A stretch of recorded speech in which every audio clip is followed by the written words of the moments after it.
I saw you down there and I knew we could start. Very good. Good morning, ladies and gentlemen. I call to order this hearing, joint hearing of the Readiness and Sea Power Projection Forces subcommittees of the House Armed Services Committee. I'd like to state at the outset that we continue to honor and remember the 17 sailors who died in the tragic surface ship collisions of 2017. None of us on this committee, and I'm sure within the Navy itself, will forget, and we will continue to mourn those losses that were unfortunately avoidable. Our thoughts remain with their loved ones, with their family and their friends. Over the last 18 months, this committee has held numerous hearings and meetings with Navy leadership in an attempt to understand the causes of those devastating incidents. I appreciate the Navy's attention to this issue and continued willingness to engage with the committee. I also recognize that implementing significant reforms takes time, often too much time. However, I am concerned that the Navy has not sufficiently addressed several of the problems responsible for the deadliest naval disasters in 4 decades. I worry that the Navy leadership remains overly focused on shipbuilding and is not adequately prioritizing the manning and maintenance of its current fleet.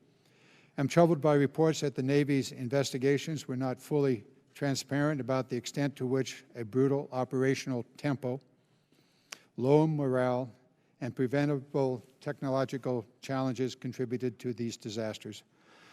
I wonder if the Navy could do more to constrain the demand for use of the surface force. Moreover, I worry that Navy is not thinking deeply enough about how to change its culture to empower officers to voice concerns and install an ethic of rigor and excellence. I look forward to hearing the updates from our witnesses on corrective actions the Navy has taken in the past year, particularly those related to the numerous surface ship provisions included in the fiscal 19 NDAA. I encourage our witnesses to candidly discuss their efforts and any challenges they face as they work to improve the Navy's surface readiness. I'm also eager to learn more about the degree to which the ongoing and planned reforms will be permanently enshrined in naval policy and doctrine. As a member of those tragic incidents grow more distant, it is our shared responsibility to ensure that crews and ships will continue to be adequately manned, trained, and maintained. This committee stands ready to assist. With that, I'd like to turn to our ranking member, Congressman Doug Lamborn of Colorado, for any remarks that he may want to make. Thank you, Mr. Chairman, and it's great to be with the members of the Sea Power Subcommittee as well. This combined joint hearing is really important, so I'm glad that we're having it, and it really is based ultimately on readiness. So thank you for having this important hearing. I'd also like to recognize the spouses of our witnesses, Christine Grady and Laura Aquilino. We on this subcommittee know the vitally important role our precious military families play in the readiness and resilience of our troops, and we appreciate your presence and support here today. Welcome to this hearing. We all recognized too late that naval surface forces, especially forward deployed ships, were being run too hard. Ships maintenance suffered, as did crew training and proficiency. Tragically, it took the deaths of 17 sailors to bring the problem to light and force all of us, the Navy and Congress alike, to pay attention. True to form, the Navy and the Congress took decisive action, including, particularly in this subcommittee, in last year's National Defense Authorization Act. Now, nearly 2 years since the fatal collisions and over a year since our last public hearing on this topic, it's time to review the state of naval surface forces. I'm concerned with 3 things. Have the corrections employed made a difference? What further actions are needed? And do any of the changes implemented need to be reversed? I note that our witnesses today are responsible for both the operational control and readiness of the Atlantic and Pacific fleets.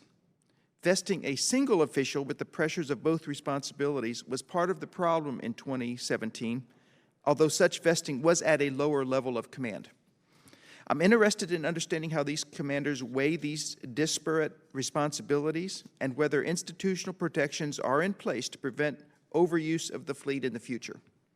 While I'm confident in the abilities of our witnesses, I want to ensure that their successors are equally equipped to withstand the imperatives of operational pressures when they're unsure their ships and crews are ready. I deeply respect the military expertise that must come to bear when determining whether a ship's crew is trained and ready to operate the complex team operations of a modern warship, whether the ship is mechanically ready, and whether that ship and crew can perform the mission expected. We are eager to understand how we assure safe deployments into the future. Thank you, Mr. Chairman. I look forward to our witnesses' testimony.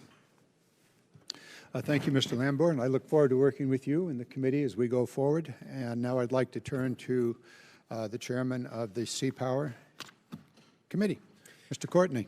Thank you, Mr. Chairman and Ranking Member Lamborn. I look forward to continuing the close and ongoing work between the two committees, Readiness and Sea Power, that we've conducted over the last year and a half on the issues before us today. To new members on the subcommittee, today's hearing is about the fourth or fifth public hearing that we've had jointly since the series of tragedies that occurred at sea, as well as classified briefings and obviously staff meetings that have intensively investigated those occurrences, which claimed the lives of 17 sailors in 2017. Again, to put that into perspective, that's a number that far surpassed the number of U.S. casualties in Iraq and Syria in 2017. Two of those sailors came from Connecticut. One, Dustin Doyen, was an electronics technician from Suffield, Connecticut. His loss still is a deep wound in the community, and I want to just again publicly thank his parents, as well as again all the families who have stayed in close contact with both the Navy and Congress, again, to make sure that their lives were not lost in vain and that there will be real change to prevent those from occurring again in the future.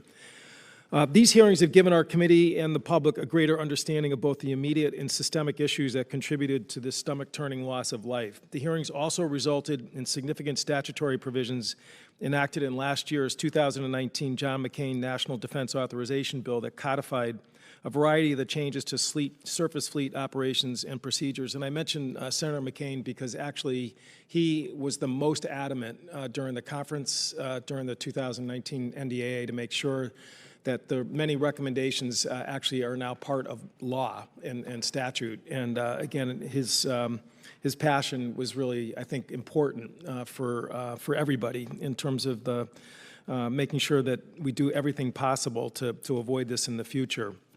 Today's hearing is the first review by the new Congress on how these changes are being executed. For the record, I also want to publicly note the professional staff of the Government Accountability Office that has been diligently following up and investigating the work of surface fleet forces in the Indo-Pacific Command's efforts in the last year, and has provided a thorough report card that I would encourage members to review as a measurement of the Navy's follow-through on some of its own recommendations.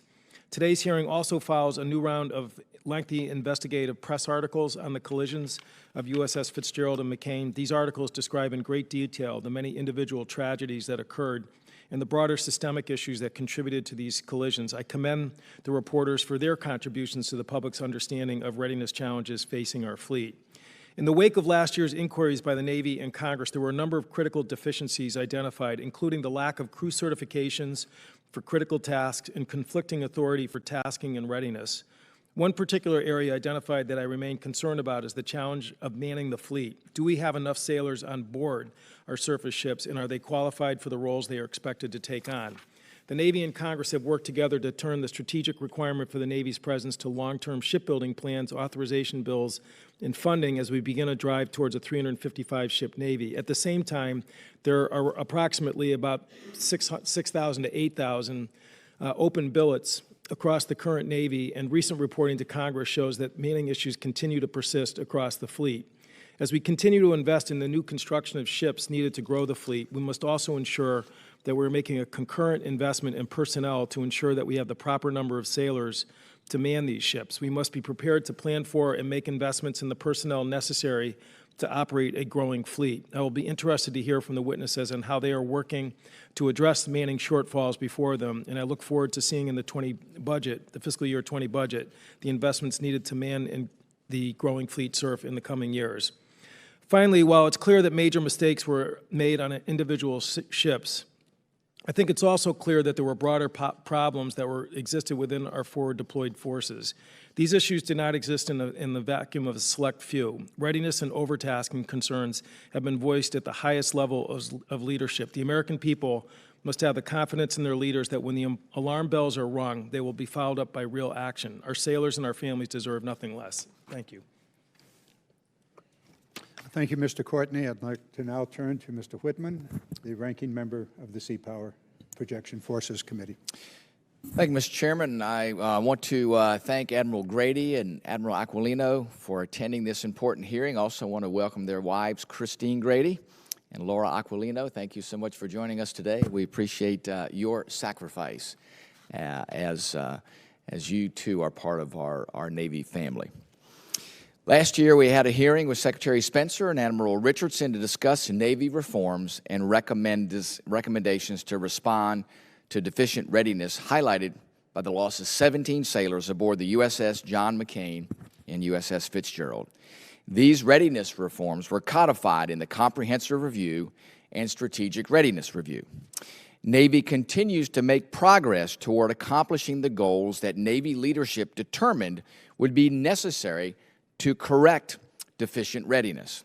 However, the committee has learned much since that hearing that appears unaddressed in these seminal documents. For example, we have learned that the readiness deficiencies are systemic and engross the entire fleet.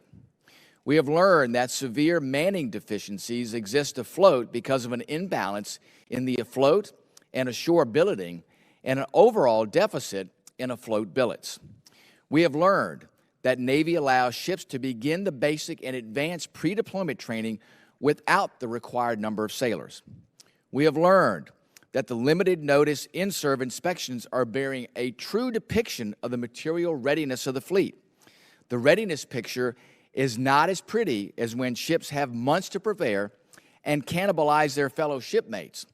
And finally, we have learned that the basic and advanced tenets of enlisted training are perilously askew and will take years to rebuild. In summary, the basic elements of manning, training, and equipping are challenged across the fleet and will take years of leadership focus and sustained funding to correct. My fear is that the Navy will measure their progress against the Comprehensive Review and the Strategic Ready Review checklist and will miss the fundamental overhaul necessary to right a sinking ship. Because these systemic challenges were not adequately addressed in the Comprehensive Review or the Strategic Readiness Review, we will undershoot the mark and miss true structural reform. Some pundits have indicated that the sailors that stood the watch on the decks of the USS John S. McCain and the USS Fitzgerald were at fault and cited numerous safeguards that failed to prevent these tragic deaths. However, I have come to an alternative conclusion. It is apparent that senior leadership failed to put adequate systems in place to prevent these collisions. It is apparent that senior leadership's acceptance of unnecessary risk to meet COCOM demands led to the deaths of 17 of our nation's finest. It is apparent that the Navy classifies in numerous products to hide the true depth of readiness challenges that plague the Navy today. And it is most important to me that if the appropriate reforms are not properly implemented, these problems and these deaths will continue. Last year, Dr. Holmes of the Navy War College asked, who watches the watchers in the United States Navy? At a hearing with Secretary Spencer and CNO Richardson on this same subject, I indicated that we will watch the watchers. I remain committed to ensuring that we must not forget the lives lost on the USS John S. McCain and USS Fitzgerald. I look forward to continuing to advocate for these fallen sailors and ensuring real structural reforms are put in place.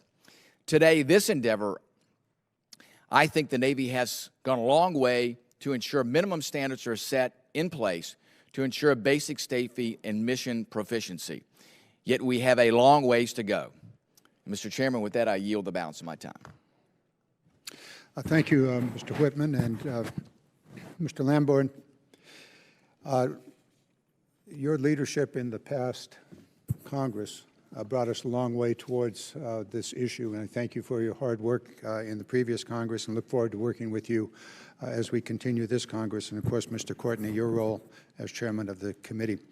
It's now my pleasure to welcome to the hearing Admiral Grady and your wife. Behind you, I think Christine is back there somewhere. There she is. Welcome. And also Admiral Aquilino and your wife, Laura, is back there. So thank you so very much for joining us today. If you'll present your testimony.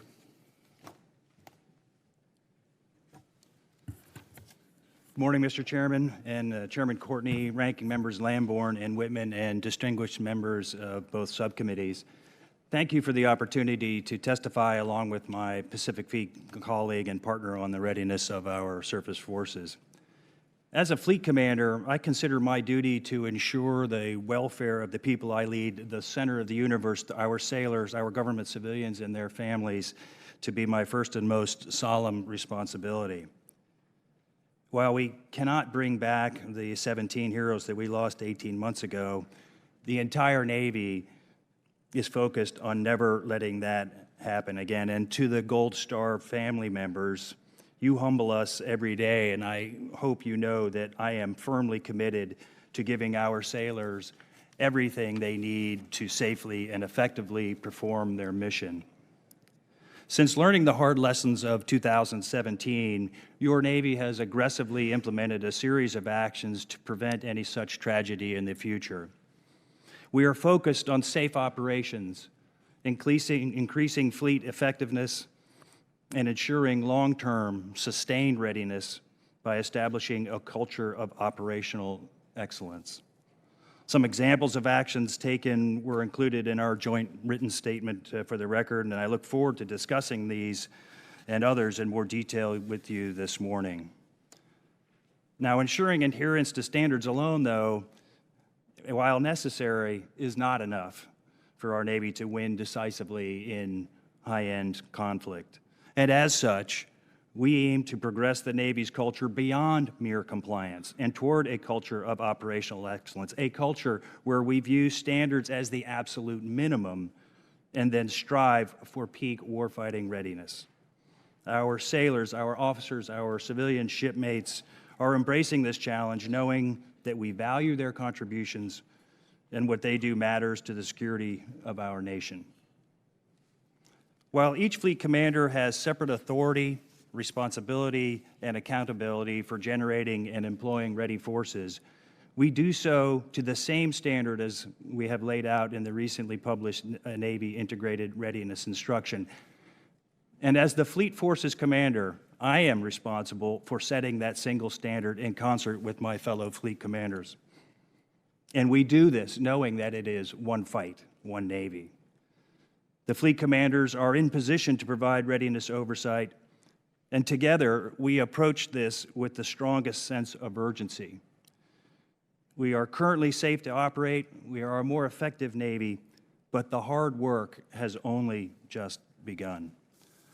Once again, I thank you for the opportunity to appear before you today, and many thanks to both committees and to the Congress for your continued support of your Navy, and I look forward to your questions and our discussion. Thank you. Mr. Chairman, Chairman Courtney, ranking members Lamborn and Whitman, as well as the distinguished members of the subcommittees. On behalf of the sailors, civilians, and families who serve in the Pacific Fleet of the world's finest Navy, I would first like to thank you for your substantial readiness investments you have made in us. Armed with your support, we continue to aggressively take action to rebuild our readiness. That said, there's still a great work to do. To the family members of the brave sailors we lost on Fitzgerald and McCain, we will never forget them, and they motivate me every day.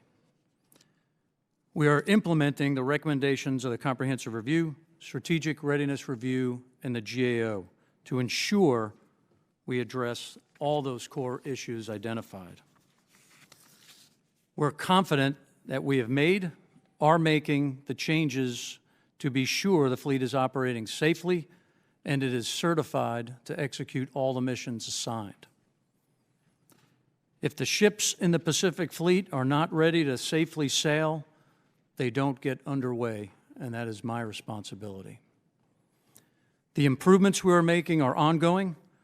It's also important to note that the readiness of the fleet is fragile, and it is also perishable. We are committed to ensure our units are manned, trained, and equipped to execute the nation's calling. I want to thank you for your continued support in providing the stable and consistent funding needed to support our Navy. The challenges to our nation's interests require a Navy in the Pacific that is always ready to fight. Ensuring our readiness is the foundation and key to our success, and I look forward to your questions. As is the historic practice of the committee, we will start with the chairpersons and then the ranking members, and then go to those members who were here first before the gavel came down. And so we'll follow that practice, and that means I get to start. So, gentlemen, you've set in place a series of standards. Presumably, the implementation of those standards is the responsibility of not only you, but the chain of command down to the commander of the ship. Can you assure us that the standards are actually being in place at the level of the ship, the surface vessel? Admiral Grady, if you want to start with the standards, you might want to talk a little bit about what they are, and specifically, as said by our colleagues here, the manning, the tempo, as well as the material readiness of the ship. So talk about the standards, and then Admiral Aquilino, if you could talk about actually imposing those standards on the operations. Yes, sir, Mr. Chairman, thank you. Those standards are across the pillars of man, train, and equip, as we've heard today. So it starts with ensuring that each ship and every unit has operating and functioning equipment with the appropriate redundancy to get the mission done. And we are very focused on that, and with your help, we are being successful in doing that. The training then is broken up, and standards are established in 3 various phases. There's the basic phase, the advanced phase, and the integrated phase of training. That training is measured and assessed. Those standards are maintained such that they do not advance from one phase to the next until those standards have been met across all 3 phases. That builds on a foundation of certifications for each individual as well. So our sailors and our officers are well trained as well. And then we bring them together as teams, because teams are absolutely critical to what we do. And then the manning piece is very foundational to the work that we do. And so, as has been pointed out, we have some manning challenges that we are working through right now. The number specifically is 6,200 billets at sea that are not filled right now, although the Navy, with your help, has purchased those billets, and we will be flowing them into the fleet over time.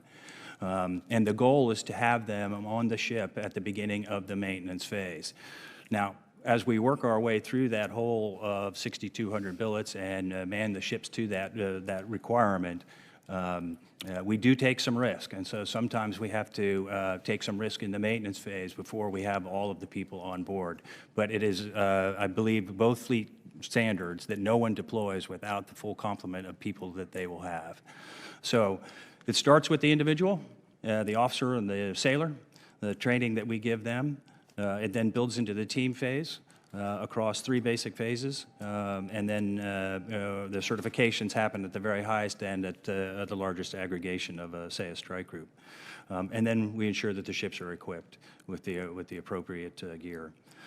I can tell you that we in the Atlantic Fleet, and I think I speak for all the fleet commanders, we do not ask a ship or direct a ship to go on mission if they are not certified to do the job. And I have made sure that that is the case, and indeed there have been several occasions where I have said that ship's not ready, we'll need more time. And that's the highest form, I think.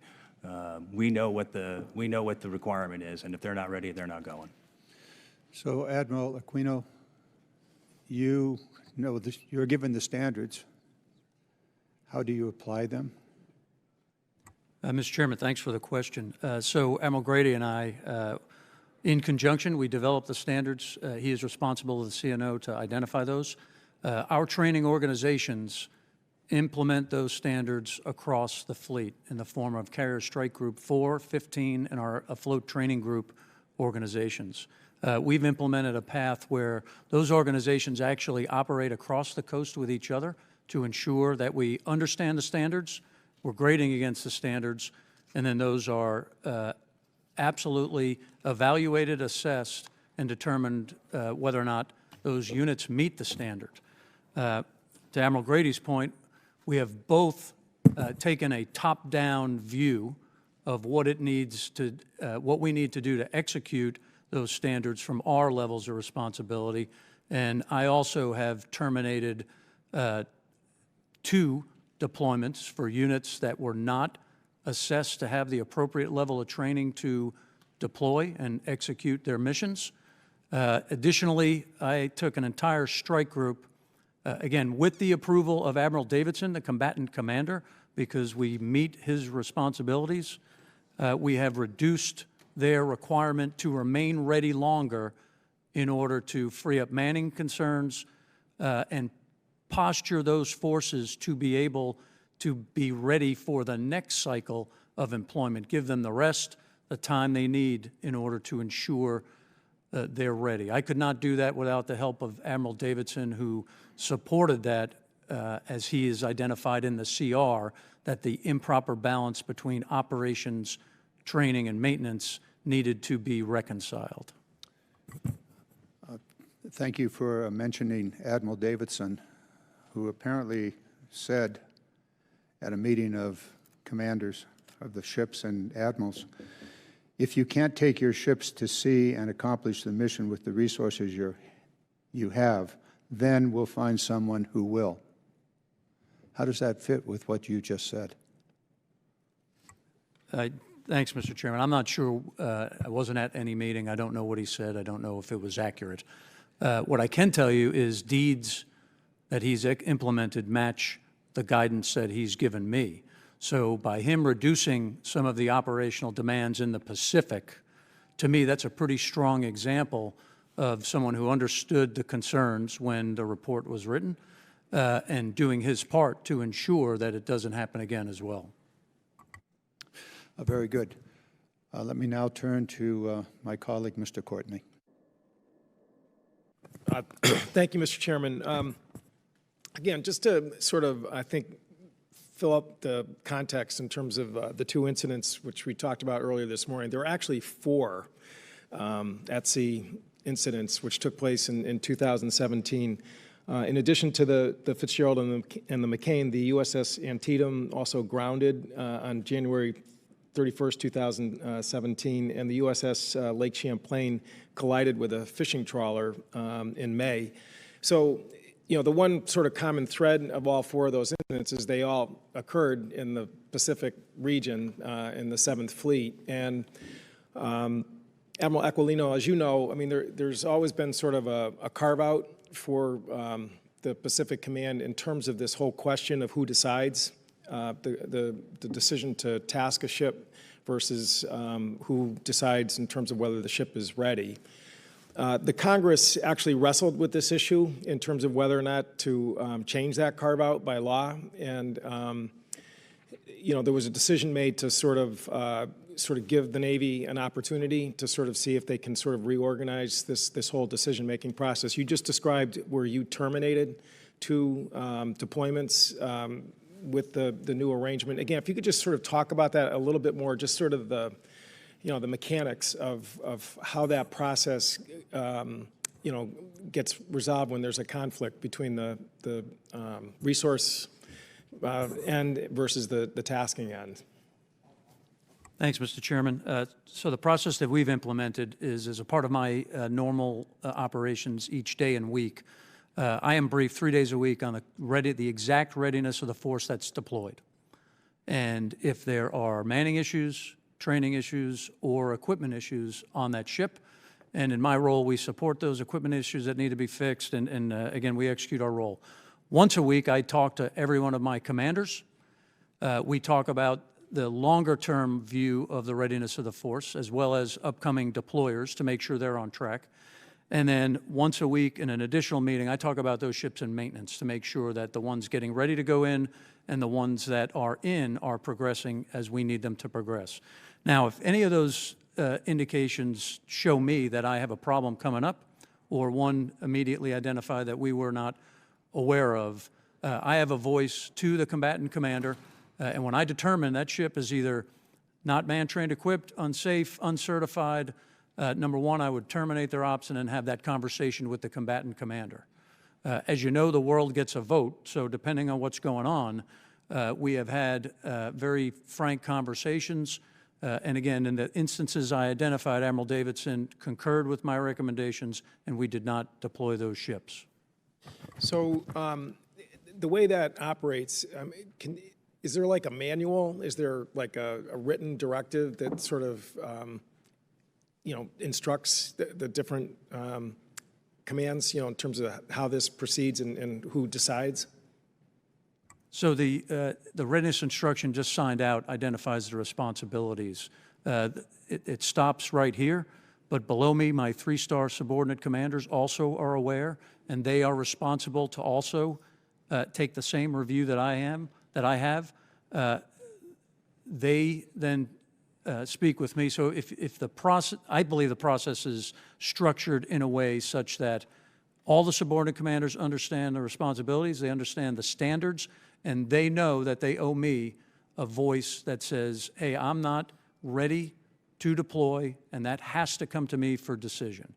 So again, because this really, in my opinion, is really kind of goes to the heart of, all the analysis that we sort of went through over the last couple of years, which is, whether or not there's a safety break. I think that was Admiral Richardson's term during the hearings last Congress to really sort of say, this deployment really just can't occur because there's lack of certifications, there's equipment issues, et cetera. And it sounds like, again, you've worked out an arrangement that really has changed the way that decision is made. The question, I guess, that a lot of us still sort of nags us is just whether or not there's going to be an enduring structure after, you move on to other things and your replacements, that there's going to be something in place. Because really, when we wrestled with this in terms of the NDAA, that really was sort of the question, whether we need something more permanent. And just sort of, so can you just sort of talk about that in terms of whether or not you think this is just going to sort of fade away as the issue maybe loses its public sort of spotlight, or whether or not there's something more enduring? Yes, sir. I think it actually is formalized in our instructions, as well as the roles and responsibilities assigned to each of the commanders. So I implement for the CNO on the Pacific side the Title 10 responsibilities to man, train, and equip the fleet. Those standards are set by Admiral Grady in coordination with us. And again, we adhere to those rigorously. The employment responsibilities I execute for Admiral Davidson, so I believe they are formalized and understood. And while Chris and I continue to work together, I'm confident that whoever comes behind us will also, they will have the same responsibilities and roles. And it is institutionalized in a way where I think we get away from that problem set. And if I give Chris a chance to talk, all these were focused on the Pacific, but we are doing the exact same thing to the same standards fleet-wide. That's absolutely right. And Mr. Chairman, it's a very valid concern that we transition from into this persisting culture of excellence. In this regard, then, I do believe that we have well codified the requirements for certification, and this idea that across all echelons, then, being able to put the fire breaks in place to achieve that balance between maintenance, training, and operations are in place. Ultimately, too, though, I think it gets down to the level of, do we feel that that commanding officer has the confidence to speak up when he needs to speak up? And does he have the mechanisms by which to do that? Lung described his battle rhythm of his ability to then keep his finger and his subordinate commander's fingers on the pulse of the readiness of the fleet. I have a very similar battle rhythm. I'll give you one additional example that both he and I do, and that is the phase transitions. Remember, I talked about basic, advanced, intermediate, integrated phases and the maintenance phase. We take a look at each ship and every strike group before they transition phases to make sure that, that they are ready to do that. And back down to the CO level, one of the things that I think will go a long way to codifying and institutionalizing that beyond Chris and I here is the requirement for COs to issue a 90-day letter to their type commander when they after they take command. This is a direct feedback to their type commander on the condition of their ship, the man, the train, the equip, across all the pillars of readiness, and that has been a very powerful voice for the commanding officer. And then you build on that with these touch points that we have with our commanding officers to their subordinate, to our subordinate commanders, be it at the strike group or the type commander level. And then having the trust that I think Lung and I do going up echelon to say, I'm not going to send that ship. It's going, in my case, it was either replace it with another one that was ready, or they're going to come 3 weeks late because I need to finish the training. And we have had great success in that. Admiral, thank you very much. And let me now turn to Mr. Lamborn. Well, thank you. We've had a good discussion on readiness and what needs to happen. I also want to talk about procurement and funding, which is my colleague's sort of wheelhouse. But we all have a say in what happens at the NDAA level. These accidents demonstrated clearly that the operational demands on the Navy were too high. In short, the Navy has too few ships and trained crews to perform all of the missions requested and required. To continue on the path to recovery, how important is the sustained top line at the recently enacted levels for both of you? I'll start. Thank you for the question, sir.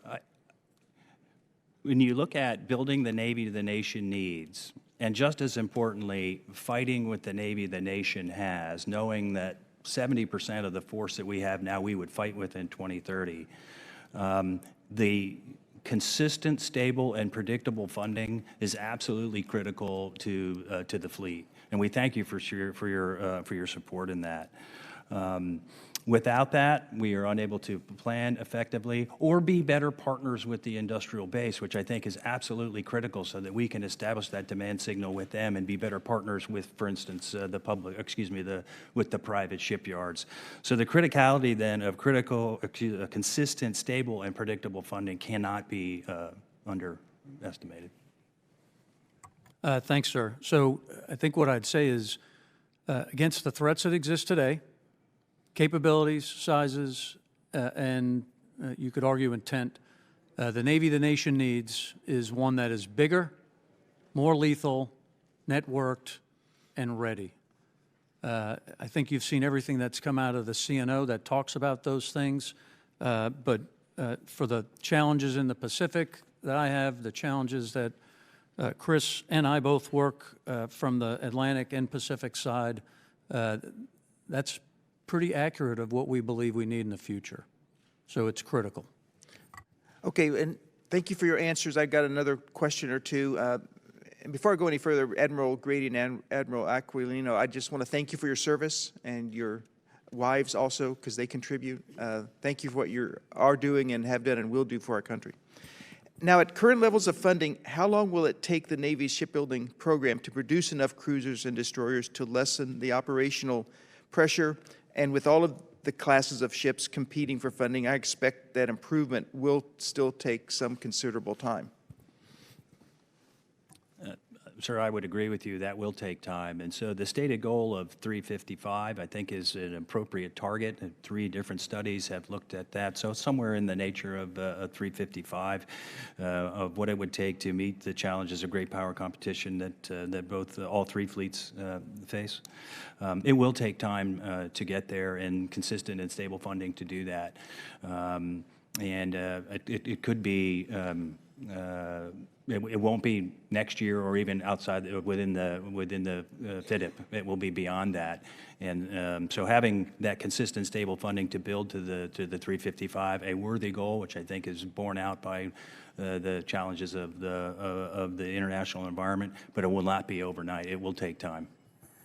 Yes, sir. Admiral Grady has that absolutely right, but there's another component of it. So while we strive to get bigger, there's a critical aspect of getting bigger just doesn't mean buying a ship, right? There's a wholeness aspect to the Navy that is needed. So we need to buy the ship, we need to buy the people, we need to buy the parts, we need to buy the maintenance, and when we have all that, then we'll be on the sustainable path to be able to maintain and employ the larger Navy that's needed. So it's a critical aspect.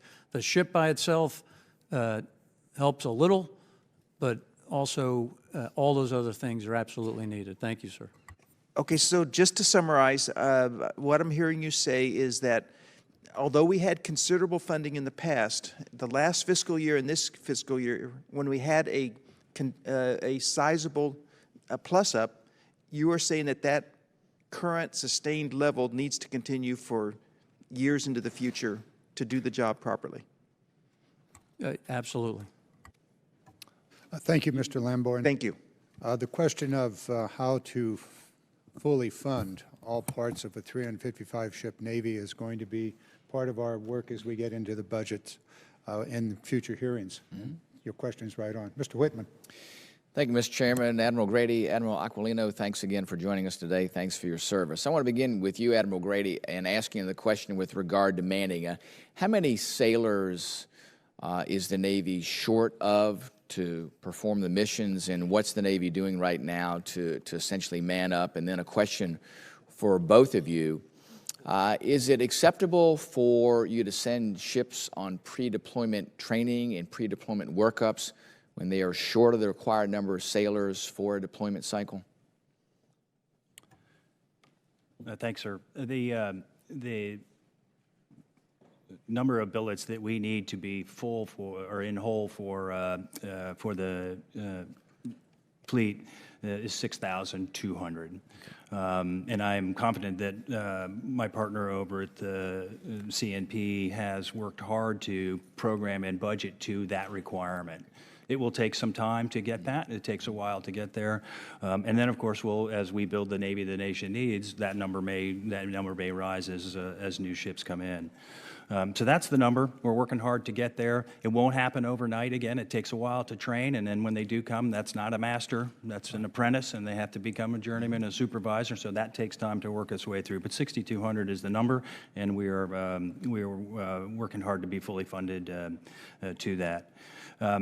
Ideally, when we execute the workup cycle for a strike group, say, the date that we wish to have everyone in place is at the beginning of the maintenance phase. That makes absolute sense. Yeah. And as we work our way out of that hole, we do buy some risk there in the maintenance phase and delay that date, that kind of hard date, further into the training cycle, and with the ultimate goal of deploying in full at the required levels of the right number of people and the right skill sets there that they bring to the ship. So we do buy some risk now as we work our way through that 6,200, particularly in the maintenance phase. I do believe that when we push a ship out to do the basic phase, that both Admiral Aquilino and I look very hard at that risk calculus if they are not fully manned to that level, and we would not let them go if they were not. Additionally, if there were additional tasking, which can happen during the workup phase, we have established a minimum training requirements matrix that all three fleets have agreed to, such that from a manning and a training perspective, you will only go do those missions that you are trained and certified to do, even before the ultimate certification for deployment. That's new, and that's an important addition to our Surface Force Readiness Manual and how we think about minimum training requirements for the ships. Thanks, sir. So is it acceptable? Again, with the risk calculus talked about by Admiral Grady, we do it only when we understand the risk. that said, that's why the model has identified the need for those sailors, right? The best ships come out when those ships are fully set up, they do all the training together, they deploy together. That said, the Navy rotates. We do rotate 30% every year, and the structure on the ships, we train those sailors as well. They show up trained, they continue to train in a team. So that does happen. But there is one thing that we have implemented to ensure that we understand exactly the risk we accept. Before any of those ships begin that basic phase, we have tasked them to execute a ready-for-sea assessment. So we understand what's on the ship. We have a team that looks at them before they begin that basic phase for those that are not fully manned. And that gives us a level of confidence that they're either ready or not on top of the other things. Sure. Just to go into that a little bit further, part of that Ready for Sea assessment includes bridge resource management workshops. And in this, we have learned and rely heavily upon our civilian shipmates from the Military Sea Lift Command, those strategic sea lift officers, to come give us an external view of both the individuals and the teams that are on board. So this is a key and new element where we learn from the best of the best on the civilian side, and that bridge resource management workshop is a key part of the Ready for Sea assessment. I think those are great points. Let me get you to dive a little bit deeper into that. I think what you all have done as far as training, whether it's changes at Surface Warfare Officer School, whether it's in certifications for basic seamanship, for rules of the road, are all good things, but I'm still concerned about some of the structural elements of how sailors advance in higher skill levels there within the surface fleet. There's some elements like lack of deck handling time for junior officers, a generalist approach to both deck and engineering billets, the CO-XO fleet up, and also, too, issues of adopting some international watch-standing standards for officers on the deck and people that are standing watch. So wanted to get an idea about what do you think should be done in those areas of structural reforms within the Navy to make sure that we have some certainty there with experience levels and level of knowledge. Yes, sir. I'll start with the standards of training, certification, and watch keeping. Again, learning from the best of the best in the civilian infrastructure and our civilian shipmates, we took a look at all of and I'll use the Surface Warfare Officer School as an example. We took a look at all of the PQS there, and now nearly 2/3 of all of our PQS there now meets STCW standards. Additionally, all of the instructors at SWAS are certified in accordance with the STCW standards. When we look at surface warfare maritime requirements and DC requirements and measure them against STCW, we exceed third mate requirements. Similarly, in our new SWO logbook, we exceed third mate requirements. So I think we have done the right thing and continue to learn from the best of the best in the civilian world. Now, in terms of for instance, the surface warfare officer training that we provide them, and the SWO career path, if you will, we have recognized that it's all about the appropriate experience. So in the SWO career path, the total duration at sea for a young division officer is now going to be 4 years. Some split of notionally 30 months on the first ship. Important that it's 30 months on the first ship because they get a chance to really sink their teeth in, get a lot of moving water under the keel. But the option does persist for them to stay 4 years if the captain so desires, to give them even more time. From a SWO division officer training, we've increased that training from 14 to 23 weeks. Much more time in the simulator, in the classroom, and then in the simulators before they get a chance to go out and really put it to work. Across the SWO milestone careers, from ensign to captain to full captain, we've instituted 10 milestone checks, 3 of which are go, no go. You can fail this and not move on. This is the culture of excellence that we're looking at. And to this point, 5% of those folks have been asked to leave the command pipeline because they were not ready. And then finally, more experience in ship. So in the past, we used to take a division officer and allow him to, or her to, after their first 24 months, say, serve up on a staff. We don't do that anymore. Only the best of the best will serve 4 years and then get to go to one of those staffs, similarly for department head training. And on the enlisted side, we have focused on things like quartermaster and operational specialist training that are so critical to navigation, seamanship, and ship handling. Across the curriculum there to include how we use the voyage management system and electronic navigation or automated information systems and how those two teams work together, we have significantly improved that pipeline. I guess the last one is I believe that the complexity of a modern Navy warship demands that we not have an topside officer and an engineering officer. I think this is absolutely critical. I'm going to give you a personal story, if you don't mind, sir. I was a department head in the USS Princeton back in the early 90s. As many of you may recall, they suffered a mine detonation during Operation Desert Storm. The two officers that were on watch and responded to that were the weapons officer and the engineering officer, both of whom so well understood the complexity of their systems, the integration of the combat systems and the engineering plan, how to maneuver the ship, that they were able to keep fighting for 72 hours by pointing the forward deck house up threat into Iraq. I think given the complexity, that's why you need officers who are both engineers and topside ship drivers and warfighters. Thank you, Mr. Whitman.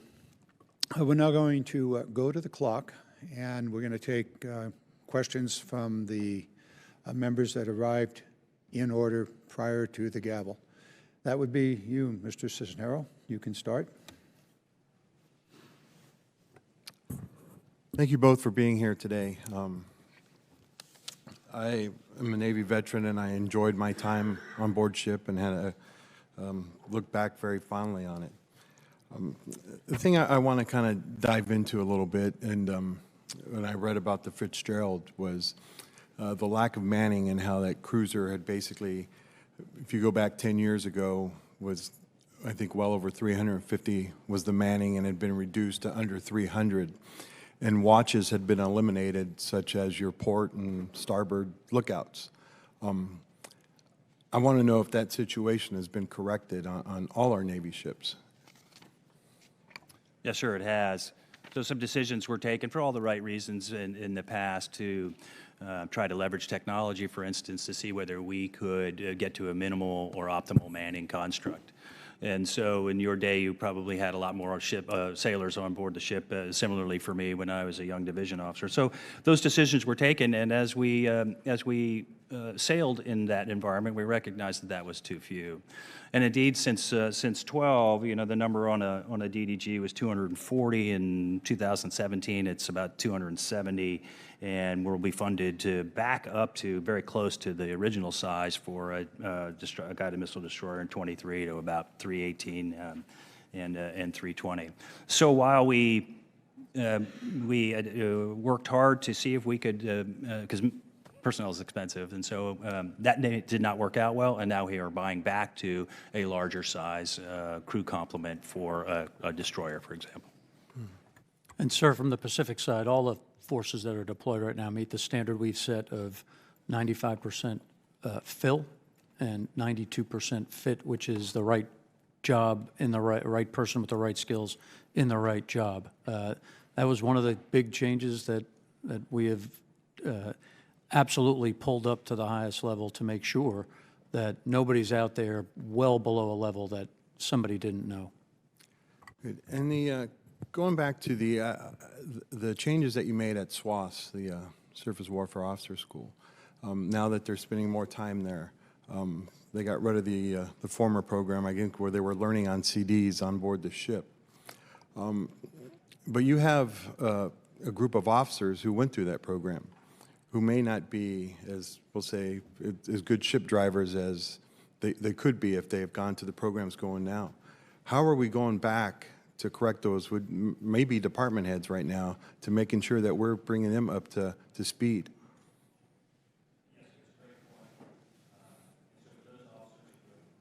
for those officers who have not benefited from the improvements in basic division officer training that we give them now, that started in 12. Those officers who are now becoming department heads or soon to be XOs and captains. We have instituted these 10 career milestone checks where we allow them, where we ensure that they are meeting the new and improved standards. We are providing them more in classroom time, not the CD-based kind of swaths in the box that you're referring to. And this includes assessments too. So from the classroom assessment to that which we do in the trainer, which is a very, very high fidelity training. So we were able to recognize that not all training is the same. We accomplished that by their returns to SWAS. And of course, there's a leadership issue there too.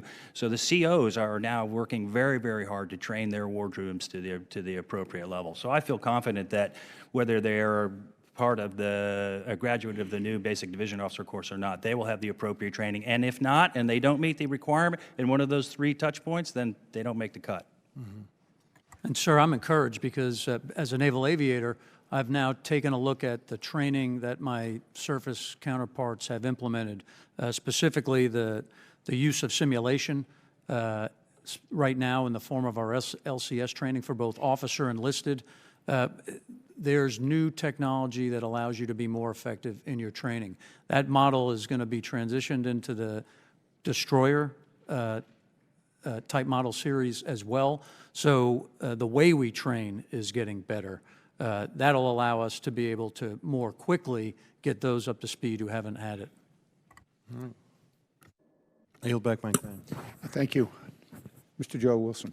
And thank you, Chairman John Garamendi. And Admirals, thank you very much for your service. And the Navy families, it's particularly impressive to me to be here with great appreciation because I am here as the very grateful dad of a member of the U.S. Navy.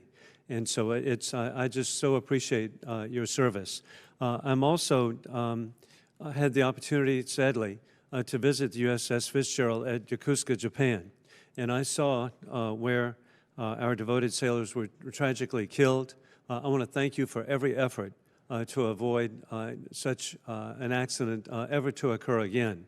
And in line with that, Admiral Aquilino, the USS Fitzgerald and the USS John McCain were forward deployed in Japan for over 20 years. This extensive overseas home porting contributed to deferred depot maintenance and also overall deteriorated the condition of the ships.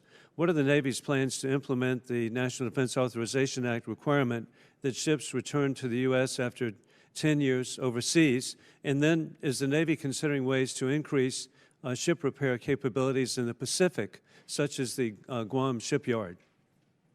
Sir, thank you for the question. So the Fitzgerald and McCain absolutely are on track, first of all, to be able to become repaired, get the required training they need, and then to deploy with the confidence that's required. I'll start with the Guam piece. Again, Admiral Davidson has asked that we take a look at capabilities that exist across the theater to ensure that we are postured correctly in time of crisis, and we are taking a look at Guam and what capabilities might be there, how we might want to use them, again, to increase our overall capacity.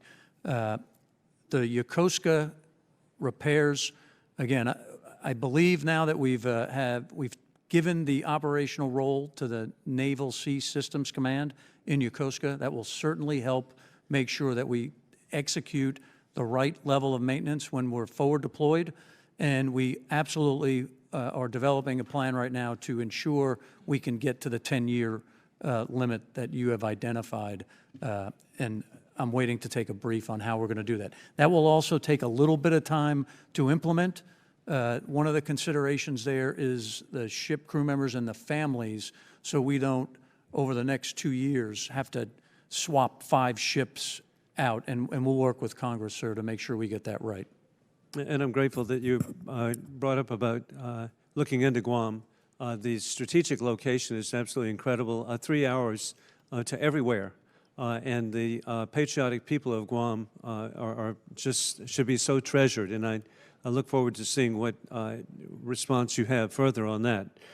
Additionally, at the 2017 readiness hearing that I chaired, I asked the Government Accountability Office about its June 13, 2017 report, which identified readiness issues just 4 days before the Fitzgerald incident. The GAO statement indicated that the expired training certifications likely played a role in the incidents. Please discuss the changes that the Navy's made since the GAO report was published in 2017. Who certifies the ships home-ported within the Indo-Pacific area of responsibility? Have reforms been instituted specifically as to waivers? Absolutely, sir. So there are no more waivers unless granted by me. So any waiver or request to operate in a manner that doesn't meet the identified standards are my decision alone. And so from a top-down perspective, I don't know what else we could do. To date, I have granted no waivers. With regard to the certs, again, my battle rhythm for understanding, again, 3 days a week on every ship that's out, whether or not they have the appropriate manning, the level of training, and the certification is briefed to me 3 days a week. If any of those don't meet the requirement to execute the assigned missions, then they will not be tasked. Thank you very much. And Admiral Grady, in the statement you provided, you mentioned the important role of nuclear deterrence. The nuclear triad is critical to protecting the homeland and strategic deterrence. What investment is the Navy making to strengthen our nuclear deterrence? Well, of course, the most survivable leg of the nuclear triad is our SSBN force.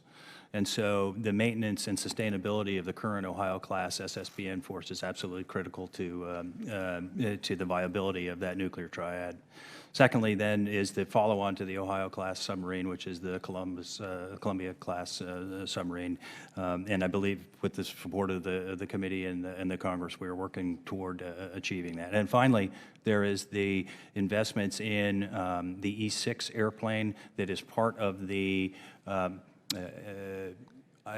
apparatus airborne command and control platform, and all of the connectivity that allow us in a contingency and or a crisis to command and control the nuclear deterrent. And so across those three things, the Navy is significantly invested in that probably #1 mission. Thank you very much. Sir.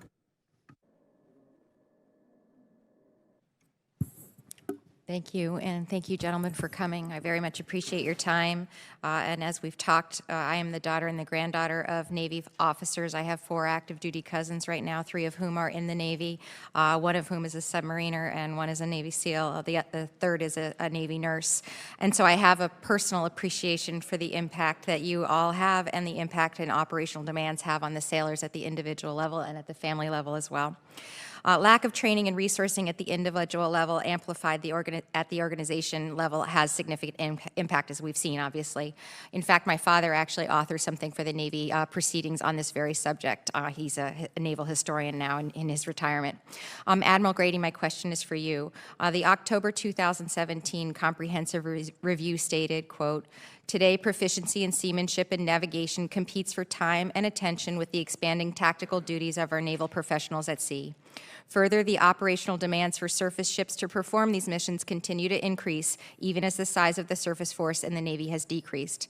So my question for you is, when you were commissioned, sir, how long was your first course of instruction at as a surface warfare officer? It was 4 months. 4 months? Yes, ma'am. And how long is that same training course today? It's 23 weeks now. And so I also, in addition to being an active duty member myself in the Air Force, was a teacher for a time. And my question to you is, when you shrink the level of instruction that significantly, you clearly must have to compromise something, or have you compromised something? And if you have, sir, what do you think that you have compromised? Well, time is always one of the more important training commodities and resources that we attempt to manage. But I think compromise is not a term I would use. I think we've found efficiencies, particularly in the modernized delivery of training content. So to your colleague commented on CD-based training, that was not effective. We thought it would be, but it was not. And so now the appropriate mix of classroom training and simulator training and practical work has bought us the efficiencies, I think, in the new basic division officer course at 23 weeks with the appropriate amount of time to come very close to what I learned back in 1984. I would tell you that in that time, it was a lot of PowerPoint and it's kind of see power through memorization.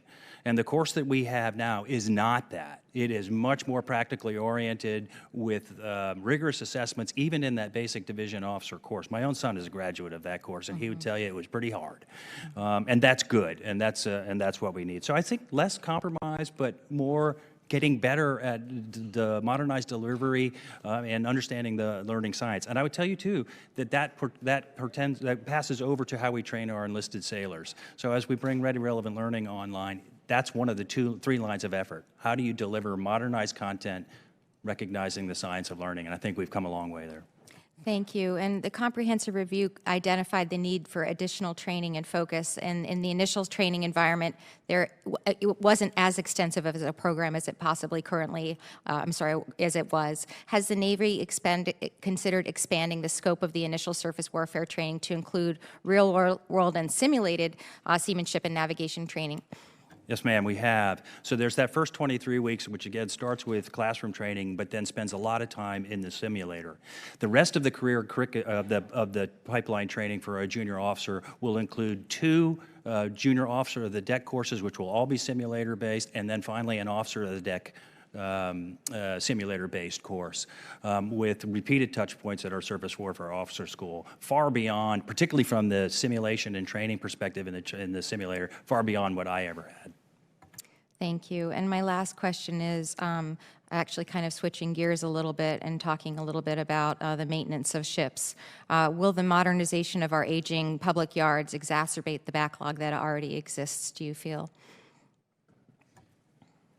It is certainly a requirement that we modernize our public shipyards. So the Secretary's Shipyard Improvement Operational Program, the SIOP, which is a 20-year program for about $22 billion, is absolutely critical. So if you walk our shipyards today, fantastic artisans and craftsmen in each of those, masters of their trade, but they're just not laid out well. That's one example of what we need to do with that $22 billion over 20 years. So we need to modernize the delivery of the maintenance, which includes everything from getting the right capital equipment on board to how we lay out, from an efficiency perspective, each of our public yards. I would tell you too that I believe that's happening in the private shipyards too, and I would encourage them to do that as we work to be better partners with them. And I have no more time, but that was actually my follow-on question, which had to do with the privatization opportunities with shipyards as well. Thank you very much for your time, gentlemen. I yield back. Ms. Wilhan, thank you for raising the shipyard issue. We'll be spending a lot of time on that in the days ahead. Mr. Kelly, you're next. Thank you, Mr. Chairman. And I also want to thank the spouses and children who pay such a huge price for our nation.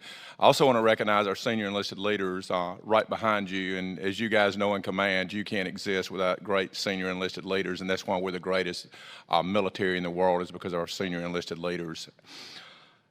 We have to fight today with what we have, especially in your area of the world. Having traveled the Pacific Rim last spring with Senator Inhofe, the chairman of the Armed Services Committee in the Senate, the time and distances that are there, we have to be capable, and we have to have every ship in the fight at the right place at the right time just to hold until we can get the rest of our fleet there. America is the greatest power in the world, like many powers before us. And being an Army guy, it's hard for me to admit this, but America's a great power because of the sea power, and we control the seas, just as Britain was, and Spain, and France, and Japan, and you go on and on. You have to be able to control the seas in order to be a great power. I'm concerned right now in that region with the firepower ratios that we have with China, who has many ground-based systems to support their fleet. I'm also concerned with the standoff that we have. Fully supportive of a 355-ship Navy, which I think gets us to the place, but using all of our allies, okay, Japan, South Korea, the Philippines, Guam, all those things in that area are we capable of fighting tonight and withholding, and are we leveraging all our ground, air, and sea to make sure that we have the right firepower ratios at the right time? So thanks for that question. There has certainly been growth in some of our principal adversaries in the Pacific with regard to their force structure as well as their capabilities. I'm here to tell you I'm ready tonight. The force that we have certainly has, well, let me put it this way. We fight the away game, as you've identified. So when some adversaries are able to do stuff on their shores, the away team is going to go to that fight. We have to be able to sustain that fight, and we can do that today. Additionally, you brought up the allies and partners. It's critical that we work with our allies and partners. You know, one of our asymmetric advantages is our adversaries have no partners. That's pretty important, sir. So your observations are absolutely accurate, but we're ready to fight tonight. If I could, sir, your Navy is the contact, blunt, and surge force that is written into the National Defense Strategy. And I would love to host you down in Norfolk to maybe have a classified session where we can talk about some of these exchange ratios, or I'm sure Longwood happy to have you out there. And the other element I would mention is we have to be able to fight with the joint force as well, and we are doing that. My next question kind of goes off, and it's not on my notes, so one of the things that keeps me awake at night, and I hope it keeps you guys awake at night, is our inability, the number of hospitals we have, both for soft power and hard power, especially in that area of the world, the hospital ships that we have, and also the icebreakers that we have, that some of our competitors are ahead of us. You know, China has a huge number of icebreakers, as does Russia in that area. Tell me how icebreakers affect your fleets and your ability to maneuver and do the things that you need to do in that region. If you don't mind, sir, I'll start with the Pacific question on the hospital ship. So each year we do an operation called Pacific Partnership, where we take a hospital ship or one of our other ships with deployed medical teams that go out and do humanitarian missions across the region. We do that every year. That's the soft power you're talking about. And before I give it to Chris to talk about icebreakers, I'd just like to say, you know, my goal is to sleep well every night. I'd like my counterpart to not sleep well at all. I'm with you on that. I guess I would add that the idea and the issue of combat medicine is really important for the Navy to get a hold of. And so in Lung's AOR, that idea of a golden hour is not going to be there. And we have to be ready to think innovatively on how we're going to do that. So adaptive force packaging on smaller ships, in addition to the 2 hospital ships that we have that provide that soft power, we need creative thinking on that. And rest assured that we are both doing that with our fleet counterpart in Europe. Now, to the icebreaker question, it is clearly evident that the Arctic is a new frontier.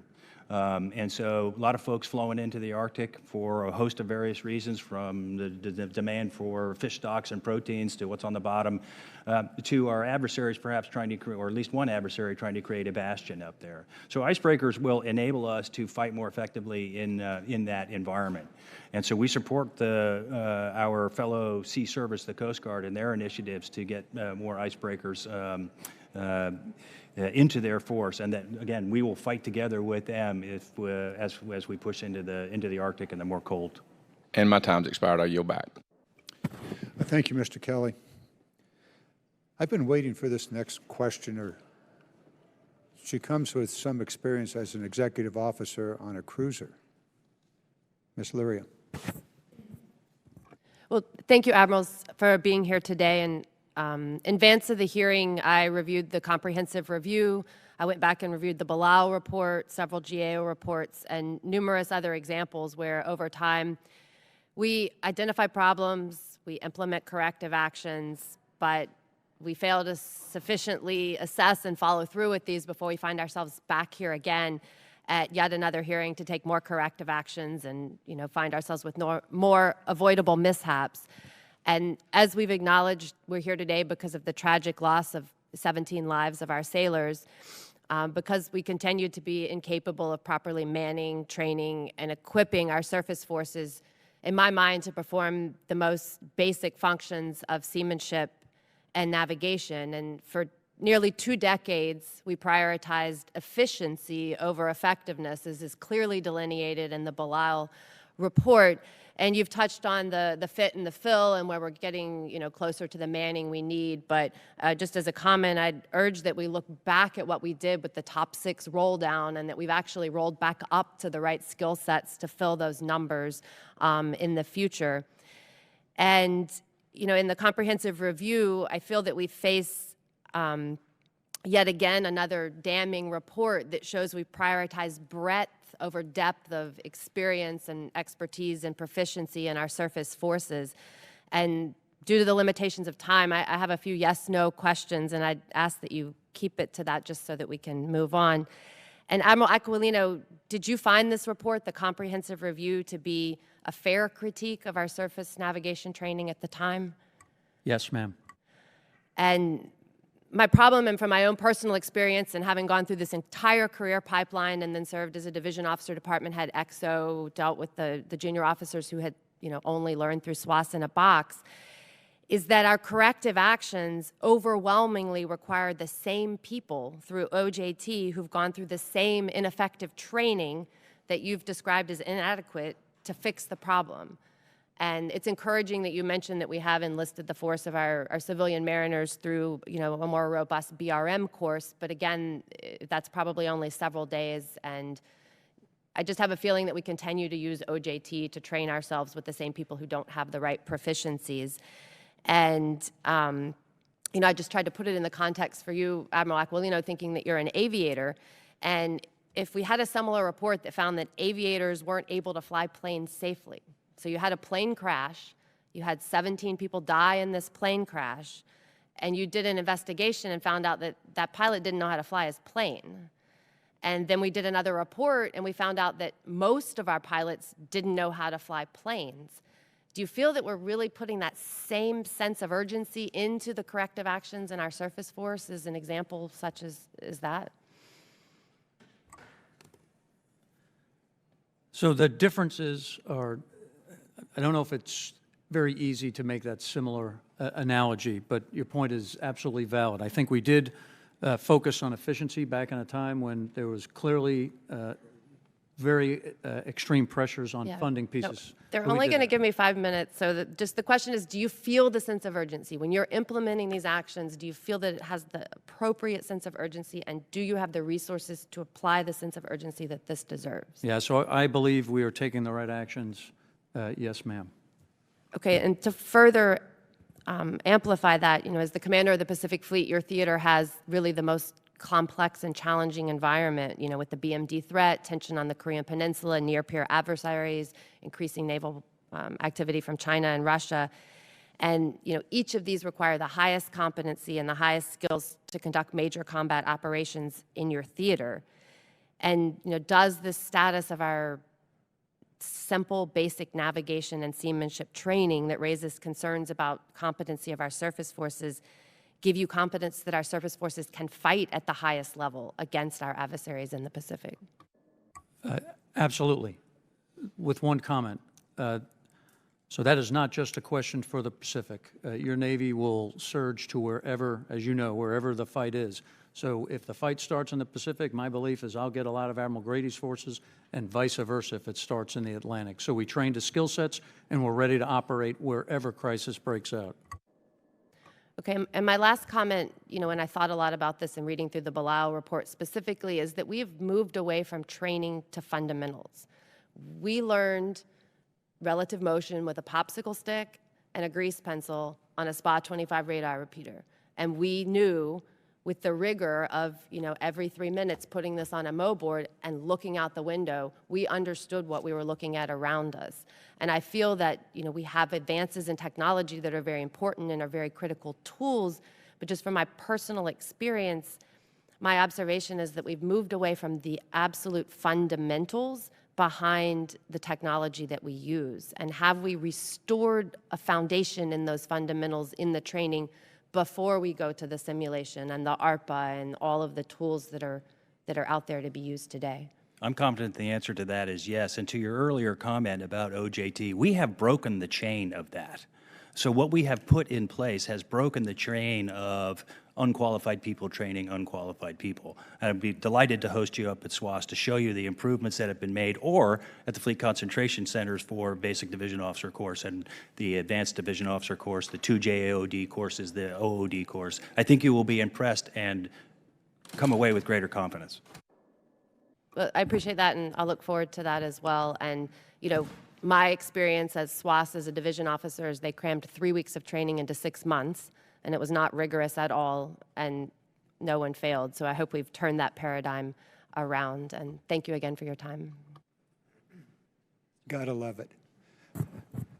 One of the attributes of the Readiness Committee is the freshmen that have joined the committee. They come with an extraordinary set of experiences and able to not only ask questions but understand answers that many of us wouldn't know. Look forward to a second round. And you gentlemen could too. Let's see, we're going to, Mr. Waltz, you're next. Thank you, Mr. Chairman. Thank you, gentlemen, for being here today. I want to echo the gratitude to your families. I tell people all the time, yes, of course, thank your veteran, but take an extra step and thank spouses, parents, children. It truly is a team effort for our all-volunteer force, so thank you all for being here. I grew up the son and grandson of Navy enlisted chiefs in Jacksonville, Florida, and then defected and spent 23 years in the Army. So bear with me. I want to go back to the 6,200 sailor shortage and just ask you a few questions on that. How long, and forgive me if I missed it, but how long in the timeline to fill that shortage? What percentage of the overall, of the overall force does that represent? And then just some detail on is that across the board? Is that certain types of ships? Is that older versus newer, where technology is filling in certain types of systems, subsurface, surface? Can you just kind of flesh that out for me for a minute? I'll have to get back to you on the percentage. So I can tell you, of my between 140 and 150,000 sailors in the Pacific, 6,200, if we take 60% of that, it's mine. So that's the applicability. It's balanced across all of the forces. Okay. And different ships have different sizes, so it's kind of difficult. We don't just say, hey. Forgive me, Admiral, for interrupt. Is it, what I want to get at is there a certain rating, is there a certain kind of low density, high demand type of rating that you're having a hard time with, or is it kind of spread across the force? Yeah, I would say it's spread evenly. There's critical NECs or capabilities that each of the ship needs. One of those that was called out in the report was quartermasters, that there's not enough at sea, that there's too many ashore. So we review all that. When we push ships out, they must have the correct amount of those critical capabilities on board or they don't go. How long has this shortage persisted? Has this been for decades? Has it been for years? Was it a result, just to be candid, of sequestration and shortfalls in the last 10 years? Like, what's just very quickly on the nucleus of the problem? Yeah, I would say the history is the shortfalls persisted for a number of years, but I will tell you in the past 4 or 5, we're working, as Admiral Grady identified, in the correct direction. So back in 2000, and I think it was 12, the number was 260 on a DDG. And today that number, the requirement is up at 315. So it's persisted for a while. We continue to get there. We thank you for your support. We've added 7,500 alone last year in the budget. We couldn't have done that without the teamwork that you provide. So on the right track. I think we get there in 23 or to get to 100%. But if we don't continue the current level of funding, obviously, then that's going to change that trajectory. Yes, sir. Right. Okay. You're helping us buy our way out of that hole, but then the new ships will be coming, and so we'll have to continue to demand the fleet for the new ships as well. Okay. Admiral, you mentioned, you mentioned that you had actually stopped some deployments. Ships weren't ready, fleets weren't ready. Operationally, what couldn't you do when that happens? What risk did you take in your AO when that doesn't happen? We took risk in the form of a single deployment to the Western Pacific in support of the, or deployment to the South Pacific Islands that we were supporting in conjunction with our Coast Guard partners. That's one. I reduced the ship that was supposed to go to the Rim of the Pacific exercise. And then we took risk with regard to surge forces that if crisis were to have broken out, they would have needed additional training before they could have gone. That's the risk. Admiral Davidson also reduced one of the missions that was previously in my job jar based on the current environment. He removed that again for now. The enemy gets a vote, so those could easily come back if the times were different. So I just wanted to get, in my remaining time, as my understanding, U.S. PACOM sets the requirement, but then also sets the fill. And that's a carve-out. Is that still the case? I know some other members, my colleagues, had gotten at that. But is that basically the plan going forward? I just find that coming from my background to be odd. Yeah, and that's actually not accurate. Sir. Okay. So PACOM sets the requirement. This is what I need to do the missions that the President has assigned him. When each year the Navy produces a sourcing solution, or here are the forces that we will deploy in the next year. What we have pushed forward now over the past couple of years is a supply-based model. So there are many requirements as set by Admiral Davidson and the other combatant commanders that we currently are not filling. The Secretary of Defense adjudicates those differences between what is needed by the combatant commander and what has been put forward by the services. So that's really the accurate model and the way it works. Would you be able to provide? Would you be able to provide for the record what isn't being filled? Then, I mean, what the gaps are going forward in that supply-based model? Yes, sir. Okay. Thank you, Admiral. I yield my time. I thank you, and now turn to Mr. Golden. Thank you very much, sir. Just a couple of quick thoughts for the subcommittee as a whole, because I want to say, as a Marine Corps infantryman, I am not the subject matter expert on sailing around in naval ships. Thankfully, I've got Congresswoman Laurier sitting next to me to drill into the weeds on that. But the extent of my experience really riding around out in the Atlantic and taking a splash in an AAV to invade Virginia, which I will say as a native New Englander I enjoyed. But you know, I just wanted to point out to the committee, and I think that this is a great hearing and one that is necessary, that my understanding of what Congress's role should be in regards to oversight really lies in the world of dictating to the Navy who it is that we fight or compete with and why. And I really look to you all in the Navy to come before these committees and talk about the where.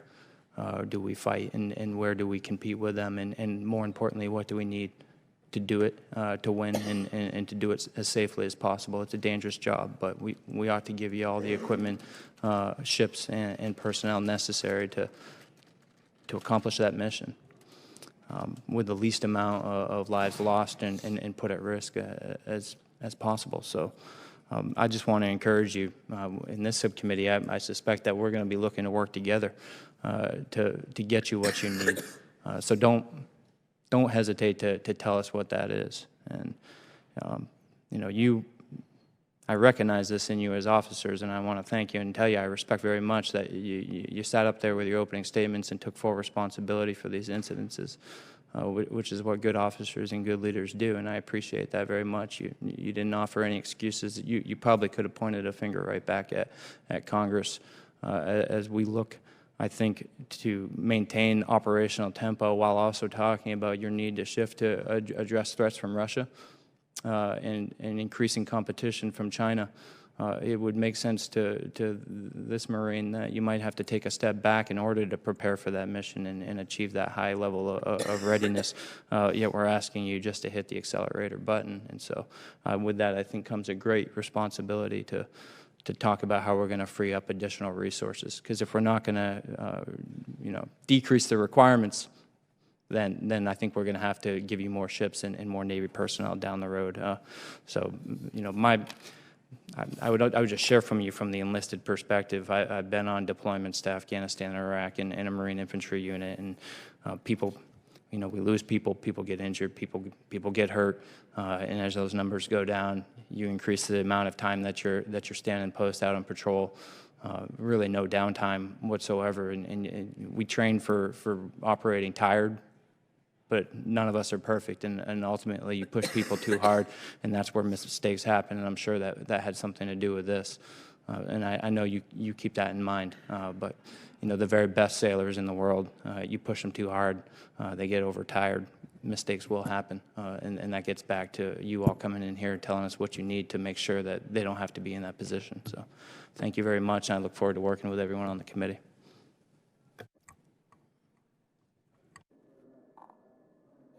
Thank you. Your comments are well taken. Mr. Bergman. Thank you, Mr. Chairman, and thank you to all of you in the room today, especially those of you wearing the uniform, and those who will bring the next generations into uniform. I'd like to maybe take a little different take on the keeping our adversaries awake at night. I would like for our potential adversaries to sleep very well at night, knowing they've made the very wise decision not to challenge us. Because if this world had some more good sleep time in it, we'd probably make some better decisions across the globe. And when it comes to rest for your crews, whether, you know, off watch, that downtime is essential for your commanders, your watch officers, your engineering officers, whoever has the watch, to make the best decisions at the time. You know, it's great to have a fellow naval aviator. I'll keep my hands down, I won't talk with my hands, okay? But the idea is that readiness is an honest assessment of the effectiveness of a training curriculum.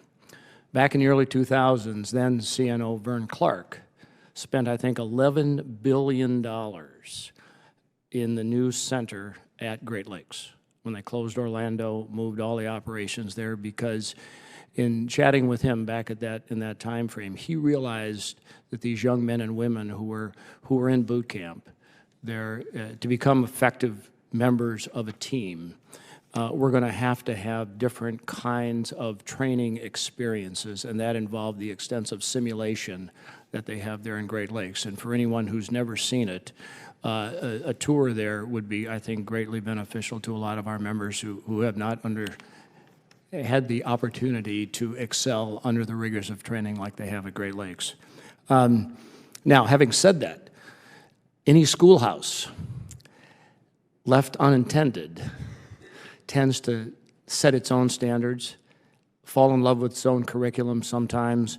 So to what extent has the Navy had to overcome what we might call the schoolhouse mentality, in which the schoolhouse being reluctant to change, but yet you know as the leadership in the Navy, you have to change. Would you care to make a comment on how you've made strides going forward with that, bringing the schoolhouse along with you?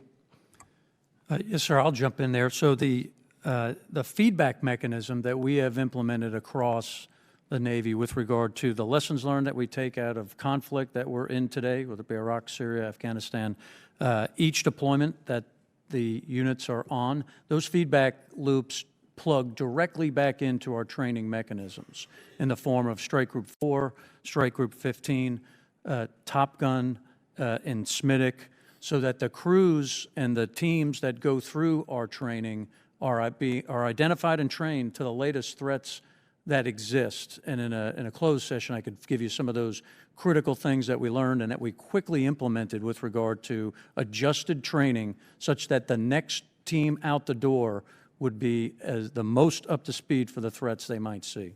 And I would add that this is the central concept of the Navy's Ready Relevant Learning program.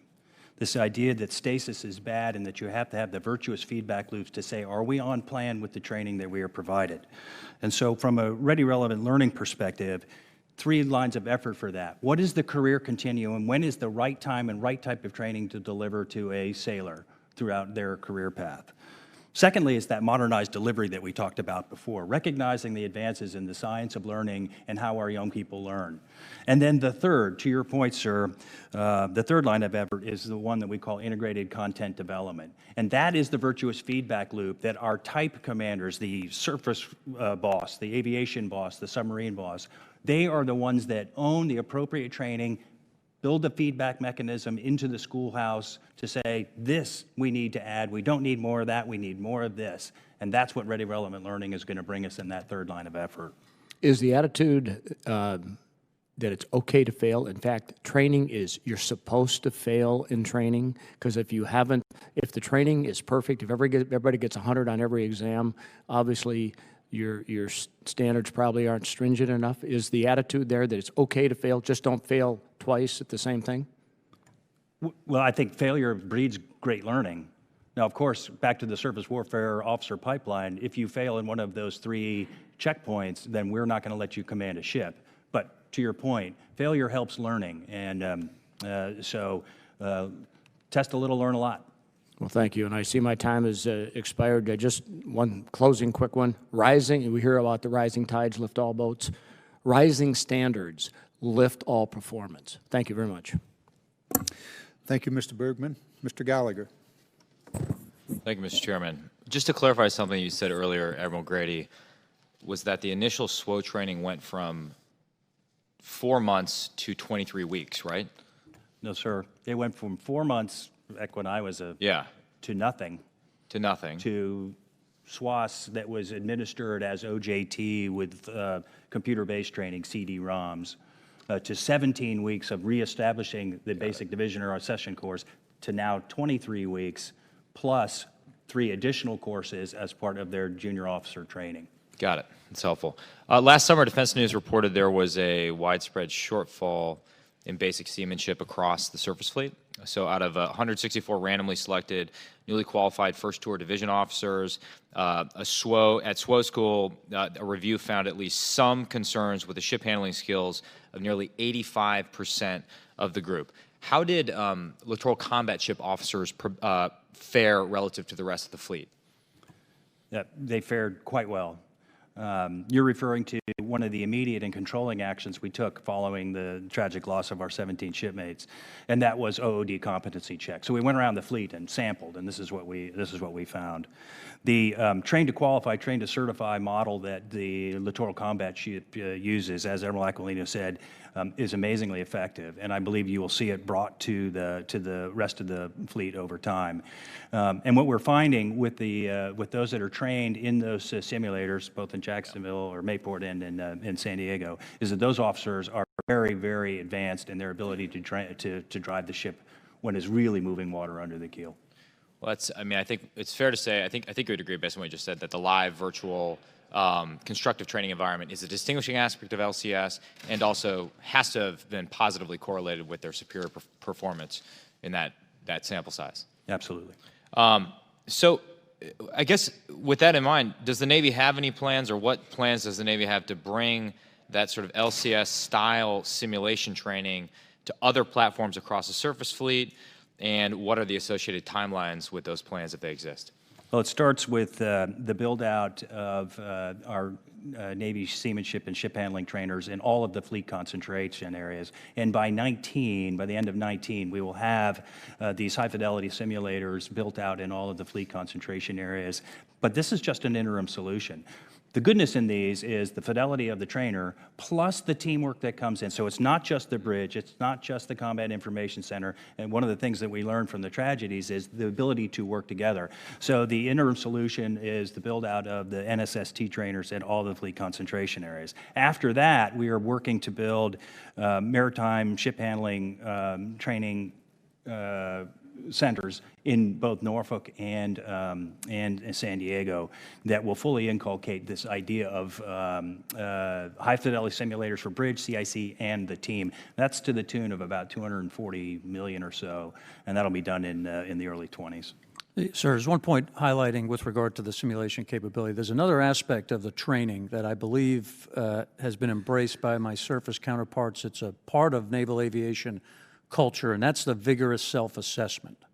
And if you go to the LCS trainer and you see a commander going through the program, being trained by a lieutenant who is a weapons and tactics instructor, telling the commander, hey, you did that wrong. That vigorous self-assessment with the no holds barred, no gloves or gloves off, no retribution has been easily as effective as the simulation itself for us to get better and to work towards that culture of excellence. And I would add, it's the simulation that enables that, because we can play it back and show them what they did wrong. And additionally, we have identified 14 high-stress scenarios that we can do over and over again to help them learn. Can't really do that underway on a ship all the time because of other operational requirements. But we can put this plan, brief, execute, and debrief process to work because of the high-fidelity simulation and really learn much faster. High-velocity learning. Thank you, gentlemen. I yield the balance of my time. Just a quick follow-up. The use of simulators, you said 20 in the early 20s to get this advanced simulation program underway? So the interim capability that we have, which will approach the full build-out, will be in this year. We will finish this year. But then the larger build-out in both the two major fleet concentration areas will conclude in the 22 timeframe. Very good. We spent a lot of time at this hearing on training. There are the other pieces of this puzzle need to be more fully explored, particularly the readiness of the ship itself, the equipment, maintenance, and the like. We'll pick that up at a later time. I think we've run through all of the witnesses. I see Mr. Courtney has returned. So I think we have finished the hearing without further questions from the members. We will adjourn the hearing. Now, before I adjourn, I want to thank Admiral Grady, Admiral Aquilino, and your spouses for joining us today and for the rest of the support. We will continue this. The focus of this hearing was principally on the Pacific. We know that's not the only place the Navy operates, and we will spend a little more time next time we go through this, probably in maybe 6 months from now, come back and review the progress along the way, keeping in mind what Mr. Whitman says. He suggested that we take the responsibility to be the oversight, and we will. So with that, the hearing is adjourned. Thanks, Mr. Chairman. Thanks, sir.